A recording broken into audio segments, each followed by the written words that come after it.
My whole thing is leaders anticipate, losers react.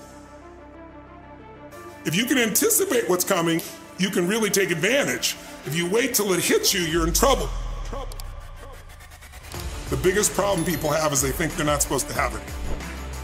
Problems are the fuel for growth. It's like if you don't have any problems, you're either a liar or you might call them challenges. It feels better. I understand that. Anybody who doesn't have problems is either totally asleep at the wheel or they don't have much of any kind of a life. But then there's fulfillment. And fulfillment is living what you're made for. Is it a lack of confidence? No, it's a lack of mission. I like winning. I like being the best at what I do, so I'm not going to settle for less than that. Why would I? Michael Jordan making 1,000 shots before you take a break. So you look at Jordan or you look at, LeBron or you look at anybody who's the best in the world at what they do and you go, aren't they lucky? But if you actually study them, you'll see they're doing things, they're practicing in private things that make them certain in public and they get rewarded for what they do in public. Yeah. And you got to do the same. When you just know you're going to mess up, it's not going to be perfect. You're going to forget that line that you really wanted to say, but just put all the energy on the audience. Everything starts to change. If you stay ready, you don't have to get ready. It's a shift in your identity. Every single day, 6 days a week. What matters? A few subjects, your body, because your energy matters. That energy is low. Everything I just said is worthless to you. Because when you're low energy, you don't use your full intelligence or ability. You need emotion. If you don't know how to master your emotion, emotions start wars. Emotion creates peace. Emotion gets you children. Emotion is what can make that business work or fail. And most people don't know how to direct their own emotions. Let me be conscious about feeding my brain things that are going to give me not only inspiration, but insight and skill and tools. 68% of the Fortune 1000 were started in either a recession or a depression. Well, the first skill you got to master to be great is the ability to recognize patterns. When humanity recognized the pattern of the seasons, the whole world changed. Because we went from hunter-gatherers trying to survive from place to place where we're exposed to everything to, wait a second, if we plant in the springtime, we protect in the summer, we reap in the fall, and then we hang on to some of that so we can live through the winter. That created communities for the first time, and then eventually cities and states and countries. So that changed the world. What'll change a person's life is when you realize there's also a set of seasons in your own life. And so think of it this way, 0 to 21 is springtime. Things are easy to grow in springtime. You don't have to do that much. Growing as a kid happens naturally. But overall, life is supporting you. It's sending you, teaching you, sharing with you.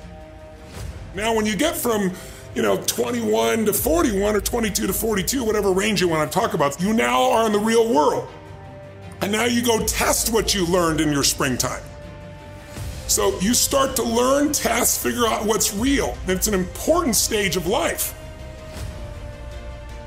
42, 43 to 62, 63 is the power of your life. If you worked hard in the spring and the summer and you put yourself out there and you planted, it's a reaping time. It's a time when you really become a leader.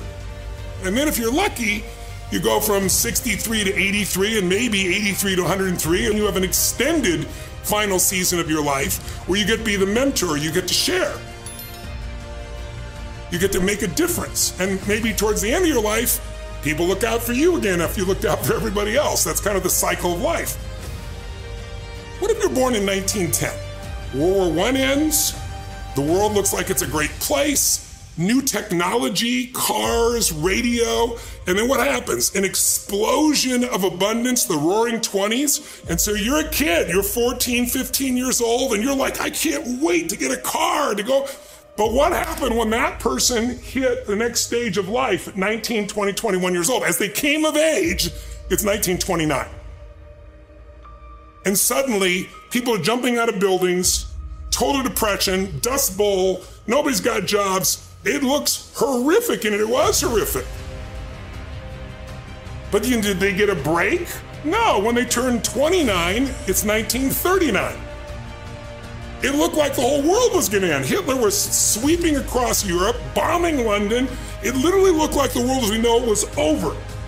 This is what gives me great optimism for everyone watching here. Winter's not forever. No pandemic lives forever. Everything changes and everything ends. And the good news about winter is it's always followed by springtime. What follows the night? The daytime. What a cool way to set it up if you were God or the universe.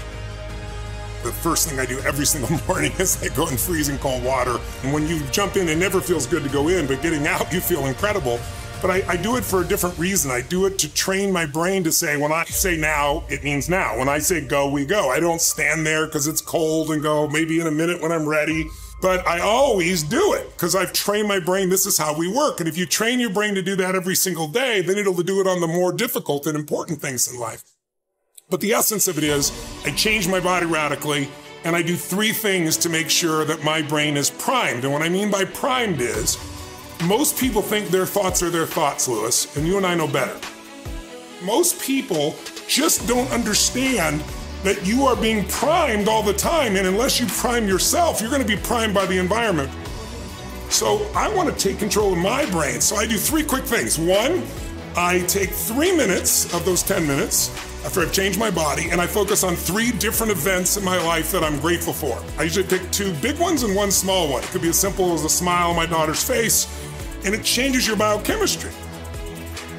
Then real fast, I do this 3-minute process that's kind of like a blessing, and then 3 minutes, the last 3 minutes are called 3 to Thrive, where I focus on 3 things I want to accomplish, but instead of thinking I want to accomplish, I see, feel, and experience it as done. I feel grateful, I celebrate it, and it trains your brain. So in 10 minutes, I'm done. 3rd thing that I'll do, I immediately send a message or a text or an audio message to somebody as a sincere compliment. And I don't go, dude, great job, or wow, you're cool. I say, hey, listen, I saw you on Tuesday with those kids, and I saw you take that extra 20 minutes no one else did. And I just want you to know, I saw that, I thought that was incredible. So I'm always very specific so they know it's not just some positive thinking bullshit call, it's sincerely doing it. It makes me constantly look for the good in the people I work with. 4th thing I do is whatever I don't want to do, the most challenging part of the day. What's a story we all love? It's the comeback story. It's the comeback, it's the Rocky, it's that music where all of a sudden you step back up and you take control and rock. Good times create weak people. Weak people create bad times. Bad times create strong people. Strong people create good times.